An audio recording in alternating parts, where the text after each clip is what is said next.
Welcome back to the morning show here on Arise News. Joining us now to take a look at the news stories making headlines across the globe is Arise News correspondent Aron Akerejola. Good morning, Aron. Yeah, good morning. Thank you for joining us today. Aaron. Doctor, good morning to you. Good to see you. Yes, I must say. Okay, what's going on?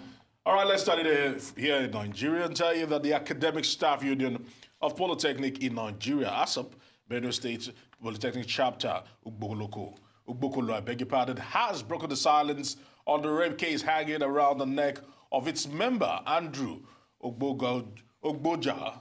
All right, so Mr. Ogboja, head of the Department Catering and Hotel Management at the Benue State Polytechnic, and his son, Victor Ogboja, a final-year student of animal production at the Federal University of Agriculture, Makurdi, are accused of sexually molesting a 13-year-old Ochanya Ogbaje to death. Ochanya battled vascular vagina fistula and other health complications at the Benue State University Teaching Hospital in Makurdi after being allegedly severely abused by the duo. A statement jointly signed by Comrade Ochogu and Ima Ada, chairman of the Publicity and Secretary of ASAP, Ben Poli, said that they would not make further comments on the issue since it is before a competent court of law, saying that they were not informed of the incident before it was taken to court. Well, I don't think it's only ASAP, the Benue chapter, that should be protesting. The truth of the matter is that every Nigerian, every human being should protest. And there are indications that there are persons in Benue State who are already protesting and who are insisting that the lecturer, Buja, and his son, Andrew, should be brought to justice. Sure. This is a particularly very disturbing human interest story. And there are indications about sexual predators, about parenting, and lessons also involved. The first point is that, look, this young lady, the father died, and then the mother, who is a relative of the wife of this lecturer at Benue State Polytechnic, decided to send the daughter to go and live with a aunt, you know. But she got there, and then she became a victim of slavery, of sexual assault, of rape. I mean, both the supposed lecturer, you know, and the son, they were assaulting this girl sexually for a period of about 6 years, both, you know, through anal sex and vaginal sex. An underage girl, a minor, you know, just between the ages of 9 and 13, or 8 and 13. At the end of the day, the girl took ill, and she came down with vesicovaginal fistula, you know, and then she died in the process. What is at issue here is that both the father and the son, the sexual predators, they are on the run. And people are saying, well, the court may have acted, you know, within its own procedures, granting them bail, but that the bail should be revoked. And these are persons who should be remanded in prison custody and who must be punished, you know, brought to justice, if you like a technical term, you know, for what they have done. Now, we have many cases of this in Nigeria. We have had cases of 3-year-olds, you know, being assaulted. And sometimes I wonder, why is it that suddenly, you know, Nigeria has become a space for terrorists, for rapists? Yes. Is it that the level of depression has gone up, or our traditional values have completely collapsed? Because in Nigeria, I mean, it is normal. More of people calling them out now, and there's this social media. Well, the people who are protesting are calling them out, but, you know, I'm talking about traditional values. It's not something unusual in Nigeria or even Africa to say, oh, this girl's father has died, oh, go and stay with your auntie, you know, she will look after you, particularly when the mother is disadvantaged. And then for such persons to now find themselves in this kind of difficult circumstances. In that regard, this draws attention again to values, not just values, also the plight of the girl child in Nigeria and in other jurisdictions in Africa. I think that the court, you know, should take notice of this. In other countries, when people are involved in this, I mean, they are completely demonized. Yes. We once took a story on this program whereby a guy was identified as a sexual predator, And the court in the United Kingdom ruled that even to have sex with anybody, he must take permission from the state. True. And the state must be notified, so that it doesn't go about causing so much havoc. The more examples we make out of persons like this, out of cases like this, maybe that will serve as a deterrent to other closest sexual predators who may be out there in Nigeria. But my question is, on what grounds did they even grant them bail in the first place? And then the second question is, what are they facing if they were to be brought back to court? Well, I mean, under the Child Rights Act of 2013 and the Criminal Code, rape, is an issue here. Yeah. Sex with a minor, sex without consent, yes, or with a minor is also at issue here. And the Criminal Code prescribes, penalties for people who indulge in that. Now, however, if you go to court, the court has its own procedures, okay? It can grant you bail while the case is still pending, but the issue is that the two persons involved are on the run. But persons who are protesting are now saying, look, in fact, in this kind of case, you should not even grant those people bail because, there is emotion involved, there is law involved, exactly. And, many other things are also involved. But the concern of the public is that these persons must not be allowed to escape because in many cases in Nigeria, some people do it and they get away with it.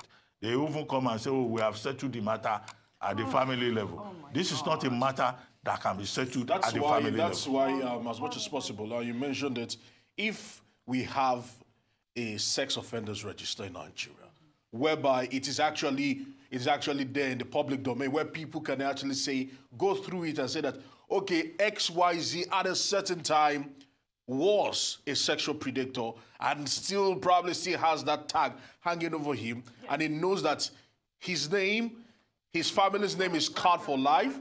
I think it will go on to actually serve as a deterrent for people like this. But because in sometimes we as human beings, we might have short memories to want to even remember that maybe Mr. A or Mr. B at some certain time actually maybe performed this or actually was caught in this kind of despicable act. But if you have a sexual register... I see your point. Yes. But the footnote to your point is that in a country where misogyny is almost a state policy, if we say you are keeping a sexual offenders register, I mean, we were in this same country, Nigeria, where a senator said it was within his rights to marry a girl that was under 18 and that his choice was religious, was traditional. So that's the major challenge we face, either in politics or in normal life. It looks like the Nigerian woman, is still considered inferior. And there are, even our laws do not yet empower women appropriately. Because like you said, there are so many people here in Nigeria that these cases actually are going on and nobody seems to be speaking up for them. Because we have them we keep hearing some of these stories time and time again, whereby a little girl is sent to go and stay with somebody, and you now hear that over the years they were being molested by the father, by the son, by uncles, and the rest of them. And the biggest victims, of course, are mates, not just, relations. That's exactly. This is such a sad story. I don't even want to talk about it anymore. It's so sad. Let's just go over to the U.S. real quick. Okay. In the U.S., let's say the suspected explosive devices were sent to former U.S. President Barack Obama and ex-Secretary of the State Hillary Clinton and another top diplomat. It comes 2 days after a bomb was found at the home of liberal philanthropist and financier George Soros in the suburb of New York City. The devices were discovered by technicians who screened mails sent to the former U.S. officials. CNN's New York office was also evacuated over an explosive device. However, President Donald Trump says he has been briefed by the FBI and a major federal investigation is now underway. Well, first, I would like to commend the response of the president, President Donald Trump. I mean, it's not always that we talk positively about him on this program. He has shown, he has been non-partisan in his reaction. It's not as if he's gloating that the Democrats, who are the main targets in this instance, should be bombed out of life. He sees it as a major threat to the integrity of the United States. True. The second point to make is that for our own purpose in Africa, we see a response system, a state system that is capable of tracking, infractions or threats. The threat of the pipe bombs being mailed to these important public figures was discovered through a routine mail procedure. Now, we've had issues, around Africa where people have been killed just because the system itself, sleeps on duty. The third point that I see here is that this may raise tensions ahead of the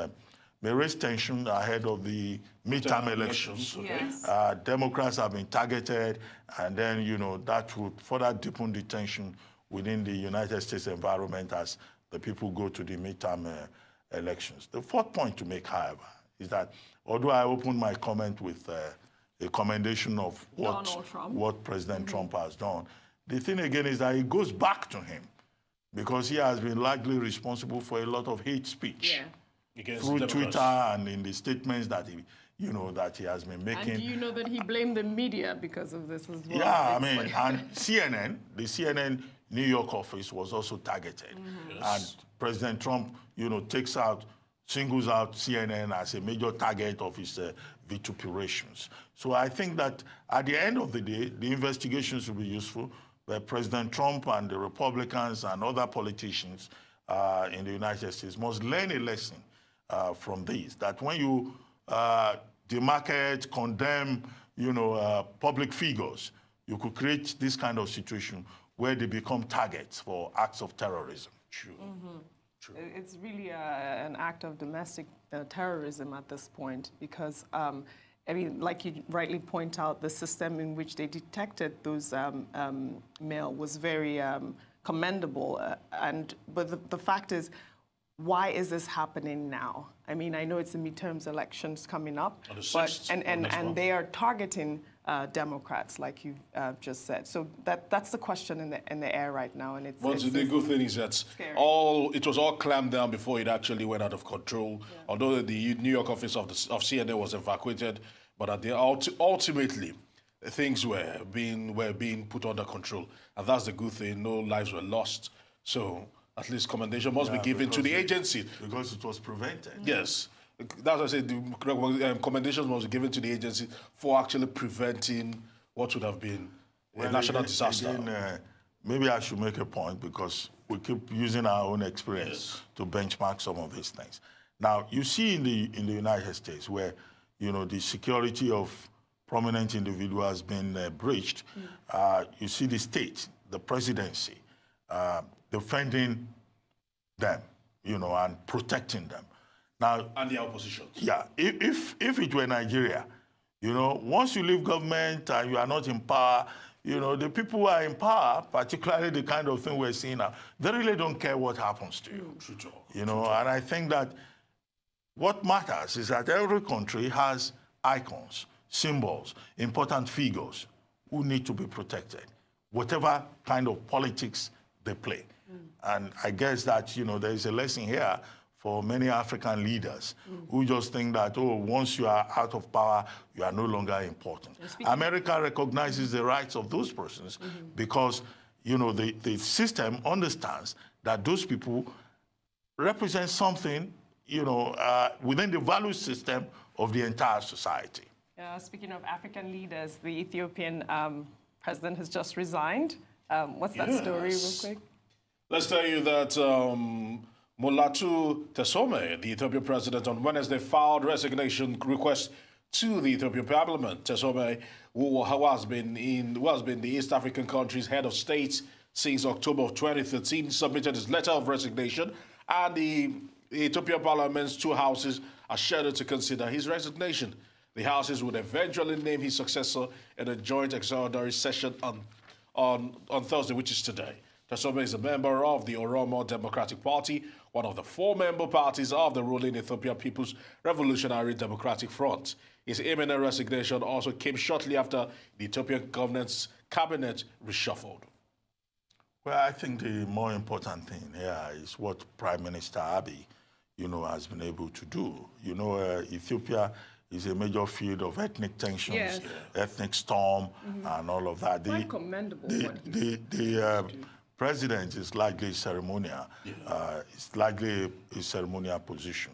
But I think I'm impressed by the manner in which the new prime minister, as head of government, has been able to mend the fences and address some of the conflictual issues, within the Ethiopian society. The larger issue is how that is sustained, moving the country forward and sustaining, the issue of good governance and the interest of the people. And he's only 41 years old, the prime minister. Yes, yeah. the young man. The reaction. The other day he was doing push-ups, with soldiers and all that. But again, whoever is appointed as the next president will also be important within the context of the ethnic configuration in Ethiopia. The reactions that I've seen on social media were just really funny, and people talking about, hey, this is the time for our president to take note and just do exactly the same thing as the president. No, but we want a different system from what they have in Ethiopia. Although someone tried to push it a little bit too far, because on social media some pictures actually emerged of a man who went on a very, very high billboard and was threatening to jump and commit suicide if the president doesn't resign and say, well, President Buhari's supporters have told him to jump if he wants to jump. How'd you do that? Come on. No, but this is not the first time. That's too far. Another guy, climbed a telecom mast. Yeah. And he came down eventually, and DSS officials detained him, and they took him to court. Of course. Because in Nigerian law, under our laws, it's an offense. Attempted rape is a crime. It's an offense to attempt suicide. Attempted suicide is a crime. To attempt suicide. Attempted suicide But is if a you crime. succeed, you are fine. It's all settled already. All right. Well, thank you so much, Aron. It's so nice to have you here always. All right. That's all in the news headlines. We'll take a short break now.